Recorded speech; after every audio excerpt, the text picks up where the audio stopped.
Bismillahirrahmanirrahim. Assalamu alaikum, my dear students and viewers. You are watching my YouTube channel 786 English Point.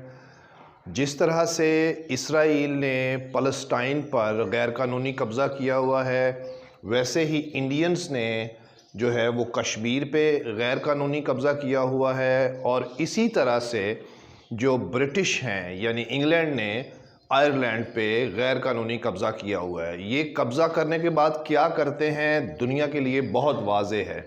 Sheamus हैनी Ireland का एक poet है और उसने गैर कानूनी जो इंग्लैंड का कब्ज़ा है आयरलैंड के ऊपर कई सदियों से उसमें जो एक्सप्लॉयटेशन की जाती है मासूम आयरलैंड के लोगों की, उस हवाले से उसकी एक नज़म है the constable calls by Seamus Heaney. इस नज़म में शेमस हैनी ने एक फ़ौज का नुमाइंदा है जो एक गांव में आया है, अपनी साइकिल के ऊपर पिस्टल उसके पास है, बूट उसने हैवी पहने हुए हैं और एक बच्चे की निगाह से इस सारी पोइम के अंदर एक मंजरनामा, एक नक्शा खींचता है जिसमें फ़ियर दिखाया गया है, एक्सप्लॉयटेशन दिखाई गई है, आज़ादी पे कैसे कब्ज़ा किया जाता है वो दिखाया गया है और बहुत सी चीज़ें। आए चलते हैं इसकी क्रिटिकल एप्रिसिएशन की तरफ और line by line word by word इसकी ट्रांसलेशन देखते हैं कि इसमें हमारे से क्या शेयर किया गया। So here we go. Critical appreciations A Constable Calls, यहाँ से हम इसको स्टार्ट करेंगे। The poem A Constable Calls is about the deep rooted fear and apprehensions of the Irish people. ये नज़म अ कांस्टेबल कॉल्स एक गहरी जड़ें बनाए हुए खौफ एंड एप्रीहेंशंस और डर के मुतल्लक है ऑफ आयरिश पीपल, आयरलैंड के लोगों के, who live in an oppressed life, जो एक बड़ी ही मजलूम ज़िंदगी गुजार रहे थे under the state of terrorism, एक दहशत गर्दी की हालत के ज़ेर साया। The poem presents this state of fear through a child's eye view. ये नज़म पेश करती है खौफ की हालत को एक बच्चे की आँख के नुक्ता नज़र से। The subject of the poem is individual versus authority. नज़म का जो नफ्स मज़मून है वो है फ़र्द और मुआशरा।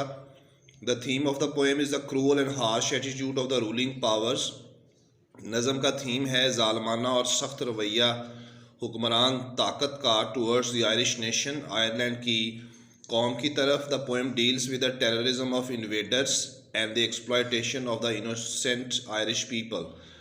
यहाँ आपको मैं बताता चलूँ कि आयरलैंड के ऊपर सदियों से इंग्लैंड का कब्ज़ा है और वो इनके ऊपर इनका इस्तेहसाल भी करते हैं और इनके ऊपर जुल्म भी करते आ रहे हैं इंग्लैंड के लोग और government. The poem deals with the terrorism of invaders. ये नज़म पेश करती है इन्वेडर्स घुसने वाले यानी ब्रिटिश, एंड टेररिज्म उनकी दहशत गर्दी, एंड एक्सप्लॉयटेशन और उनका इस्तेहसाल करना ऑफ इनोसेंट आयरिश पीपल, मासूम आयरलैंड के लोगों का, and the damage done to their rights और वो नुकसान जो उन्होंने पहुंचाया आयरलैंड के लोगों के हकूक़ को एंड प्रॉपर्टी, उनकी जायदाद को, बाय द इन्वेडर इंट्रूडर्स, इन घुसने वालों ने। The poem deals with the air of insecurity and uncertainty. ये नज़म पेश करती है एक माहौल इनसिक्योरिटी, अदम तहफ़्फ़ुज़ का और गैर यकीनीपन अमंग द नेटिव्स, आबाई लोगों में। The theme of the exploitation of the natives by the authorities is running throughout the poem. नज़म का जो थीम है इस्तेहसाल करना मकामी लोगों का बाय द अथॉरिटीज़ मुआशरे की तरफ से, is running throughout the poem. इस सारी नज़म में भागता हुआ दिखाई देता है। It shows that authorities take no care of law, कि जो ताकतवर लो या अथॉरिटी या मुआशरा जो है वो बिल्कुल परवाह नहीं करता कानून की, and they rule the natives with high handedness, और वो सख्ती से हुक्मरानी करते हैं इन आबाई लोगों पर, मकामी लोगों पर। The poem is about a child's reactions to a constable's visit. ये नज़म एक बच्चे का रद्द अमल है एक फ़ौजी की आमद पर। दो the visit of the constable is a routine official visit. हालांकि ये आना कांस्टेबल का एक रूटीन का सरकारी विजिट है, yet it becomes a source of fear for the child, लेकिन एक बच्चे के लिए खौफ का ज़रिया बन जाता है। ही फील्स स्केयर्ड, बच्चा खौफ ज़्यादा महसूस करता है। The arrival of the constable has left N ever lasting impact on the mind of the child. Constable की आमद जो है वो छोड़ती है हमेशा रहने वाला असर on the minds of the child, बच्चे के जहन पर। The poet gives a detailed description of the constable appearance. शायर देता है तफसीली बयान कांस्टेबल के ज़ाहरीपन के बारे में, and his attitude towards them, और उनका रवैया इन मकामी लोगों की तरफ। Not only the constable is a source of discomfort, ना सिर्फ कांस्टेबल ज़रिया है डिसकम्फर्ट बेचैनी का एंड फियर और खौफ का, but his bicycle also appears to be something awe inspiring, बल्कि उसकी जो साइकिल है वो भी जाहिर होती है मुतासर कर देने वाले खौफ के जैसी। He gives a detail description of constable की तफसीली बयान उसके बारे में देता है, एंड हिज बाइसाइकिल और उसकी बाइसाइकिल के बारे में, which appears to be very horrible, जो बहुत खौफनाक दिखाई देती है, एंड सिनिस्टर और गुनाह से भरी हुई टू द चाइल्ड, इस बच्चे को। ही सेज, वो कहता है, his bicycle stood at the window still, वो कहता है कि उसकी बाइसाइकिल जो थी वो खिड़की के साथ खामोश खड़ी थी। To the child the cycle of the constable looks like a monster, बच्चे के लिए जो कांस्टेबल की साइकिल थी वो उसको एक जिन दिखाई देती थी। And the pedals of the bicycle hang relieved, और जो पैडल थे बाइसाइकिल के वो ढीले आज़ाद थे, जैसे कि they were free from the weight of the boots of the constable, जैसे कांस्टेबल के बूट्स के वजन से वो बेचारे आज़ाद थे। It also refers that authority has no care of law, ये चीज़ भी हवाला बनती है कि जो माशरा ताकत रखने वाले लोग होते हैं वो बिल्कुल कानून की परवाह नहीं करते। And the sentiments of the innocent Irish people, और मासूम आयरलैंड के लोगों के जज्बात के। The child describes a meticulous study of the constable appearance, बच्चा बयान करता है बड़ा मोहतात मुतालिया उस कांस्टेबल के ज़ाहरीपन का, विच क्लोजली रिजेंबल्स अ मॉन्स्टर, जो बड़ी नज़दीकी से लगता है कि जैसे कोई जिन है।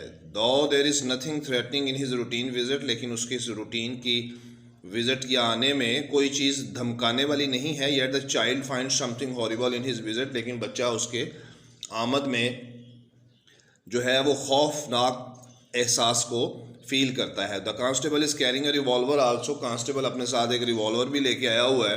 The pistol case is polished, pistol का जो केस है वो बड़ा पॉलिश्ड है। There is also a twisted band, और उसके साथ एक मुड़ा हुआ जो है वो एक धागा है attach to the butt of the revolver, जो कि रिवॉल्वर के बट यानी दस्ते के साथ लिपटा हुआ है। The presence of the weapon is the cause of fear, यानी कि इस हथियार की मौजूदगी जो है वो खौफ की वजह है फॉर द चाइल्ड, बच्चे के लिए। Then the inquiry officer asked some questions, फिर ये तफ्तीश करने वाला ऑफिसर जो है ये कुछ सवाल पूछता है बच्चे के बाप से, अबाउट हिज क्रॉप्स, उसकी फसलों के बारे में ही वो पूछता है। And other root crop, mangold, anything like that. The chain of the interrogations, यानी सवाल जवाब की जो ये जंजीर है, shows the cruelty of authority, यानी ताकत रखने वाले माशरे की जुल्म को जाहिर करती है। एंड देयर इंटेंशंस, और उनका वो इरादा, to harm the innocent people, कि कैसे नुकसान पहुंचाना है मासूम लोगों को, जस्ट फॉर नथिंग, बगैर किसी वजह के। The child fears that his father might be punished, बच्चा खौफ महसूस करता है कि उसके बाप को सजा दी जाएगी फॉर सम मिस्टेक्स, किसी गलती की वजह से। The ledger register brought by the constable, मालूमात दर्ज करने वाला रजिस्टर जो लेके आया है constable, looks like the doomsday book to the scared child, इस खौफजदा बच्चे को वो क़यामत के दिन खोले जाने वाली किताब के मुतरादिफ दिखाई देता है। So the fear of the child represents the fear of natives, बच्चे का खौफ पेश किया गया है मकामी लोगों के खौफ को बनाकर। Though the constable bade goodbye to the child, बच्चे को खुदा हाफिज कहता है कांस्टेबल भी। Yet the child feels bewildered, बच्चा हैरान दिखाई देता है। Even the whole family was scared, सारा ख़ानदान खौफज़दा था। A shadow bobbed in the window, एक साया जो खिड़की से उभरता है, was perhaps the shadow of the mother of the child, बच्चे की माँ का था। Who was peeping through the window, जो खिड़की से झांक रही थी। टू नो, ये जानने के लिए, देखने के लिए, what was going to happen with her husband, को उसके शोहर के साथ क्या होने जा रहा है। The departure of the constable was also full of fear as the tick tick sound of the cycle, रवानगी इस कांस्टेबल की मुकम्मल तौर पर खौफ से भरी हुई थी, जैसे कि उसमें टिक टिक की आवाज़ भी आ रही थी उसके साइकिल की। Seems to be the sound of some time bomb, और ऐसा लग रहा था कि उसके साइकिल की टिक टिक की आवाज़ किसी टाइम बॉम्ब की आवाज़ हो, ऐसा बच्चे को लग रहा था। The constable bicycle symbolises some monster's vehicle, constable की जो बाइसाइकिल थी वो अलामत है किसी जिन नुमा गाड़ी की। The image of the boot symbolises lawlessness, और बूट अलामत और तस्वीर हैं लाकानूनियत की। The revolver shows state of terror, और जो रिवॉल्वर थी उसके पास गन जो थी वो खौफ की हालत थी। The black hole in barracks, और फौजी इमारत के अंदर जो काला सुराख होता है, symbolises the fear of punishment, वो खौफ की अलामत है। Rest of the critical appreciations and detailed questions with translation are available in the playlist of my channel. Students can go get and prepare from there. See you next time in next video. Bye bye.